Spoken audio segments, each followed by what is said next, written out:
other things. It can exactly mimic the same chemical change, what the external chemicals will do, and it can exactly produce the same ecstatic state, what the external chemicals to do. This is probably the lowest way of achieving it by using exogenous chemicals. There are higher means of doing it. I just remember. In fact, I wanted to ask how many of you in this room meditate? If you meditate, you will find that once you get into really deep meditation, that if you have questions you're seeking answers for, the answers come. And this is probably because your pineal gland is generating the needed hallucinogen or whatever you want to call it, or the necessary chemicals for you to achieve that state where you can get the answers. And this is something I have been using a lot in my life. And I feel that there are people who have reached such a stage of meditation that they can really predict things for other people and things like that.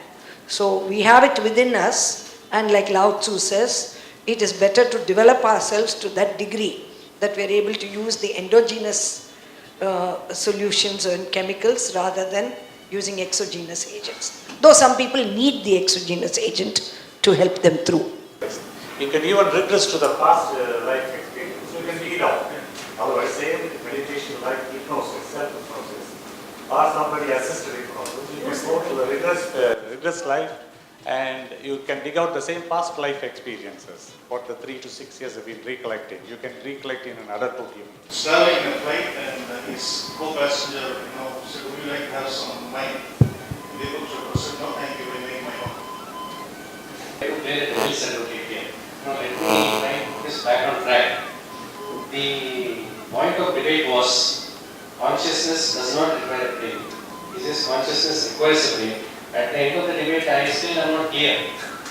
The thing is, like you said, is consciousness produced by our brain? Is it compartmentalized? I mean, you said it is subject specific. Your consciousness is your own. Then how do we explain these facts, like which you showed? These are hard facts. Random number generators synchronizing by certain major events which are occurring in the world, or even by large groups meditating together. That has also been shown. Random number generator RNGs tend to synchronize when people do that. What does that mean? That means consciousness is not so obviously strictly compartmentalized and it's not so subject specific. So where are they? Why should that question be asked in the first place? For consciousness, whether we need a brain or whether we do not need a brain, is brain to be equated with consciousness in the first place? See, that takes a different definition. And what we are trying to, if broadly speaking, consciousness is obviously beyond the brain, but you alluded to that in a different way. Probably I would say one is a effector organ and other is above that. An upper motor neuron and one is a lower motor neuron, just for concept's sake. And the brain is the lower motor neuron. But what governs the brain or what happens, you again introduced the word mind there. We have not discussed about the mind at all. So that is something which is probably beyond that conscious state as such, and probably that influences the brain overall for this to happen. There are several other things, issues which, of course, both of you have pointed out a lot of scientific details which is important. With regards to this, see, the whole thing came because of DMT. That's an important question because what we are trying to do by giving DMT, we want to achieve the same state which is achieved by meditation. Whatever you mentioned about near-death experience has been described in meditation. It's the depth of meditation which matters, and almost the ecstasy, the music, the lights, everything has been experienced, and the pleasure about it, and that's why people seek to remain in that state longer and longer. Now, particularly if it is samadhi, it is samadhi state. You come back to life, but you instead of near and due to some other process, you artificially create that state and go into it and come out of it at will. Who is able to do that? The persons who are at the highest level of spiritual experiences are able to do that. They can at will go and come. But what they are supposed to do is they are supposed to relate themselves to the creator or the universe. Now what I want to ask is, when you go for a DMT, is that what you are trying to do? Or is that purpose achieved at all? Of course, I know that we don't have answers. But that's the difference between an artificial one and the natural one, which you seek and go into it and reach that state. You eat food. It doesn't mean it is artificial. Perhaps you would answer. Meditation, not everybody can achieve. What the state, what man is telling, it is not even one person can go into that state. So why not have a shortcut? In this supercomputer world, we have phones which are much more intelligent than us. If you can use the DMT or any other, why can't we reach a state of oneness? All of us are one. So entire crime will come down. As you said, Maharishi effect. Yes, 1,000 people cannot sit in a place to meditate. If you can, all of us can do one at a time, get into the oneness, then Probably the the reasons peace will would be different. You see, there is a spiritual practice. You want to do it as a spiritual practice with the Creator.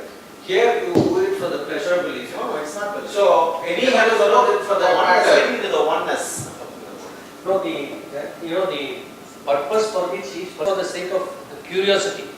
No, that sort of behavior should not be encouraged in my opinion. Meditating to reach that goal, then probably they have a better, they have a better purpose. It's just like taking any other drug, heroin or any other hallucinogen for that matter, to have a nice time. Like the Yeah. cigarettes, Use it. papers were noble. Yeah, No, the science answer point, yeah, please. But by using the chemical, I think there is a limitation. Like for example, LSD. You use a small dose initially, you get the same effect. After some time, you require a higher dose and higher dose and higher dose. There is a process by which the body stops responding at some stage. So it cannot be a permanent means of achieving that stage.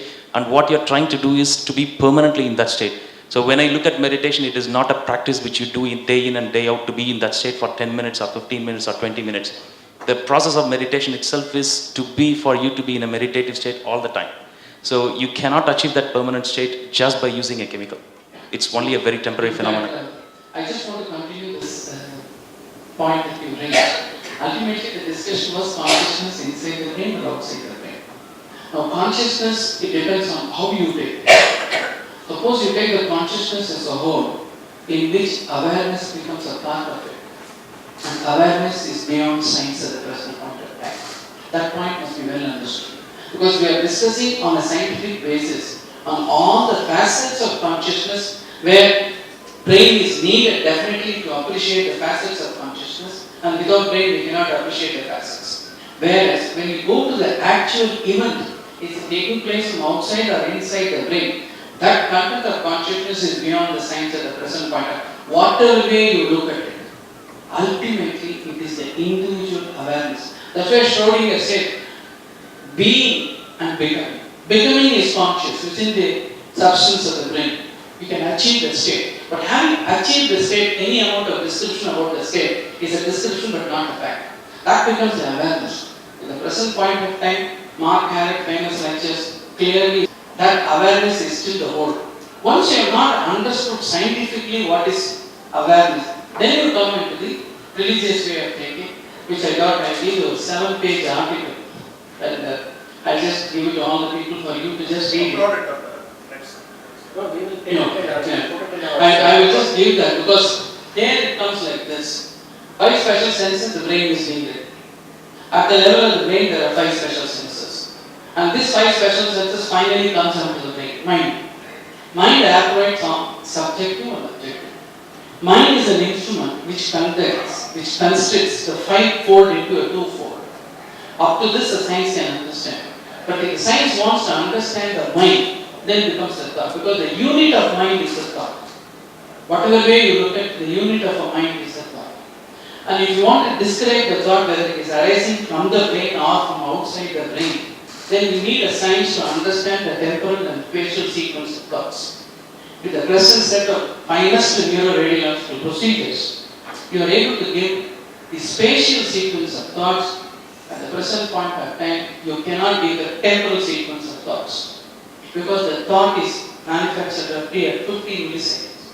The present investigations are 1 second. It's impossible for us to get into the temporal sequence of thought, which can literally tell us whether it is present from the brain. So a compromise was reached. Thoughts can originate in the brain, thoughts can originate from outside. Because once I have given this talk, it's available in the universe forever. This energy can neither be destroyed nor be. Only thing is you don't have the instrument to take this particular thought. Now that is the reason why we say this. So mind operates at the subjective and objective. Here comes our Advaitic philosophy which you spoke. Next step is intellect. The attribute of intellect is the consciousness, which is forming a part of our life. Then whatever you say, because it's beyond our, that's the reason why the yoga, the meditation, all of them, the greatest impediment for our scientific research is thought. As long as you are in the field of thought, in the three-dimensional plane, thought is the limiting factor for understanding the awareness. Unless you transcend thought, then only you can appreciate the awareness. That is the final thinking of most of the great people of the universe. If you take any part of any religion, it is actually the killing of thoughts. In other words, if you want to suppress the thought, you get more thoughts. But if you want to observe the thought, you realize what is the mechanism by which it is different. Now, next, of course, is beyond thought, and people have said that it is the intellect. From beyond intellect is awareness. How it is being described in the Sanskrit literature, I have just given this. You can just go through it. So, first 50% of the chapter the brain understands. Beyond 50%, when you try to understand the brain functions, it's very difficult for us to comprehend the happening of the awareness. Awareness is beyond sense. So, that's the present state of awareness. So, if somebody asks me whether consciousness is in the brain or outside the brain, I would say whether it's outside or inside, but we need the brain. Otherwise, you can't just appreciate the nuances of what's happening. With the help of the brain only you appreciate. And meditation now, madam, is now brought into consideration. They say we have got a scientific way of identifying the meditation. You can prove, in fact, I asked him, of course, Gangadharan, if you had been there, you would have been able to do that. Once you start meditating, when you come up to the level 0 to 4, normal people get into deep sleep. When you have perfected meditation, in 0 to 4, you are able to get 1.5 milliseconds. That's what they call it as epsilon state. In the epsilon state, the whole autonomic nervous system comes under your control. And the next step where the zero cycles activity is called samadhi, which Natarajan described, where in that state, you can stop the heart, you can stop the respiration. You can bring back the heart and you can bring back the respiration later. There is a case report which is still saying that you can come out. But 21 days is a date most of the people they say, once you have reached the samadhi state, you have to come back into the full, otherwise your physical form atrophies. The only person whose body was kept almost in a similar condition was 21 days by Paramahamsa Vivekananda in US. They have been documented. There was no atrophy. If he had wanted to come, he can come back. But he hasn't come back, he decided to be in the next stage of physical existence. So this particular part of brain is needed, but brain can be acted upon by else, that becomes more philosophical. But the scientific person is still, there is from neuron to cognition, I just gave a talk in the university where how the neuron, he already postulated the whole thing is neurotubules now forms the basis of understanding of the consciousness and the particle and then the waveform. It is observed. The word observation is once again comes to individual awareness. That's why I always say in science when you say consciousness is the trick of the memory and self-awareness is an illusion of language. When that is taken care of, then you can start answering in science. Beyond science is this point of awareness. Unless we understand awareness, we cannot give the meaning for the post. That's what. Let us be this today. Consciousness rest within the brain or outside the brain. I like to sum up that way. I have a clarification in review. This is with regards to the double slit electron. See, as you said, why do you bring it as a point? What is it that you are trying to stress there? Again, as I can understand it, it is how you perceive it. As what he said, it is the observer, the way it's observing procedure, and the observed part. All that is taking place in the brain. So, why do you relate it to something beyond part, apart from the brain, and what is its relationship to consciousness there? The consciousness comes as part of the brain. it's the way you look at it, experience brings on to a person. The person becomes totally transformed into another person. That is something I would like to know. Because you said that one experience changes the person forever. Is it forever? Or what happens? Have we observed such habits? As the literature mentioned about observing those people for long periods? Because that is something, in other words, whatever people try to achieve by doing meditation is achieved by that one event or near-death experience. Is it so? If it's so, why can't we create it in our lab? We can't have people going near death and coming back all the time because we can't guarantee that they will come back. That is one thing. Sir, about that. Yeah, that is what. See, the people who go there are ready to go there again. But we can't say that. Without doing that, create the Yes. ourselves. That's the best way to do Yeah. it. The thing about the double slit, the concept about classical physics is whether there is an observer or not. When you recreate an experiment under the same parameters, the outcome should be the same for any experiment related to classical Newtonian physics. Whether there is an observer or not should not change the outcome of the experiment. You take a calorimeter, heat it, it goes to a certain degree of temperature. Whether you are observing or not, it will go to the same degree. The same amount of energy will be dissipated or transferred or whatever. Whereas in this particular experiment, there is a difference between introducing an observer into the system and there being no observer in the system. The same electron behaves within quotes in different ways when the third element is introduced into the system. So, according to quantum physics, the observer, the observed and the process of observation forms one unit. It's a whole. So that is what influences. It's not the question of whether it is occurring in the. I don't know whether you can relate it to actual consciousness or not. Probably in a supraordinate way, it can go to the level of consciousness. But the presence of the observer is what surprised them. Because according to Newtonian teaching, whether there is an observer or no observer, the outcome should be the same. So according to that definition of physics, if the observer was not there also, it should have been in the form of an interference pattern. That is what they expected to see, which they didn't see. Are you saying that the outcome is different? Exactly. That is precisely what happens. It's a field of possibilities. When you choose to put your attention on one aspect of it, that aspect becomes manifest. Yeah, that's what is your choice. You are doing it. Yeah, that's you are right. looking at it. That's right. It's not that it's happening like that. No, that's what it is. When you put your It comes up to the same old dogma of thinking. What is observed by science is highly subjective and not objective. That is the crux of the point in science.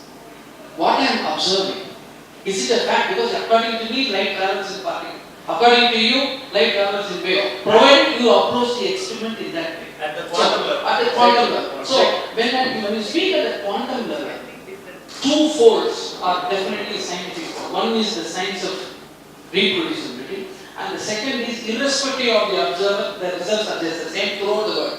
Now the point is, observer is this person. That's what the Advaitic philosophy says. Observer, and the observation process. All the three depends on awareness. They are on the same spectre of the classical trinity of the awareness. From the awareness, the awareness itself becomes the individual that is perceived. And the awareness itself becomes the perceiver, second. And third, the process is also by the same. So, when that is not understood, I think we are going to look at it like Clive Wenman and Hindustan, trying to look at it. In quantum physics, the fundamental principle is you create your world. That's all. You are creating. Whatever you are observing is you create your world. And that is where the subjectivity comes. And like I said, the awareness, all that. So quantum physics created such a sensation because of this fact that it said that each one of us creates, you, I, all of us need not see the table as a table. That's what they say. It's just that our previous conditioning or whatever makes us all see a table as a table. He says you can see it as something else if your awareness is at a different level. Now the other thing is, each one of the object in the universe exhibit a particular frequency. This exhibits a particular frequency and hence it's a table. And this frequency is observed by my awareness. And because of my awareness, this is stable. Your awareness and your consciousness and my consciousness are just the same. Hence, both of us see it as a table for our perception. This is a scientific basic fact. My awareness, your awareness, every awareness is the same. It is a spectre coming from the universal consciousness. You call it by light, knowledge, Brahman, Allah, Jesus. But the main fact is the universal consciousness from which awareness comes to each one of us. This awareness, we are trying to understand the universe from my awareness, from his awareness, from your awareness, where the thought operates. Once a thought operates, then there is a distinction. As long as the thought operates, then you get into division. Thought basis is mind. So your mind and my mind. That is the reason why, as long as in the field of mind and thought, you will always cause division. When you go beyond mind, beyond thought, there is no division. There is only one awareness, which is the fact whether the awareness comes and activates the brain or brain itself has got the awareness, because Tamil சொல்றது அண்டத்தில் இருக்கிறது பிண்டத்தில் இருக்கு. We have to have the brain have the same matter here. If you look through the entire process, in the original physics, matter converted into energy, energy cannot be converted into matter.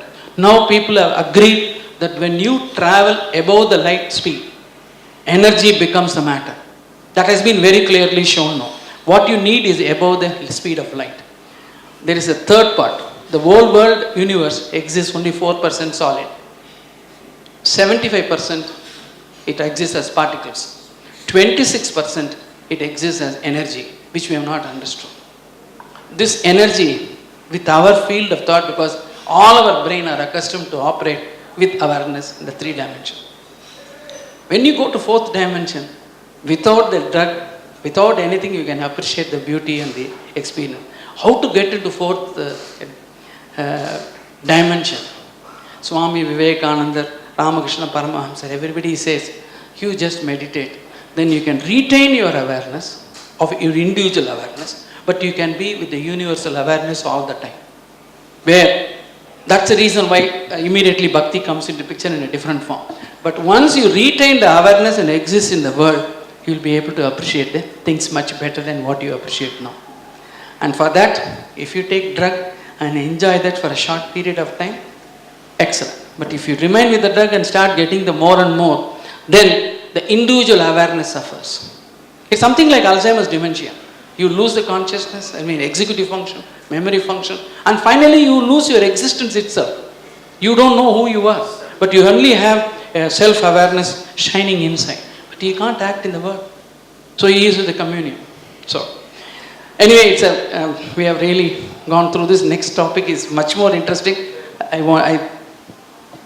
Thank you very much, sir. That was a very interesting session. Must thank Mr. Avias, Dr. Yogaraj and Narayanan for a very lively debate. It would not have been so good if it were just a didactic lecture, I am sure.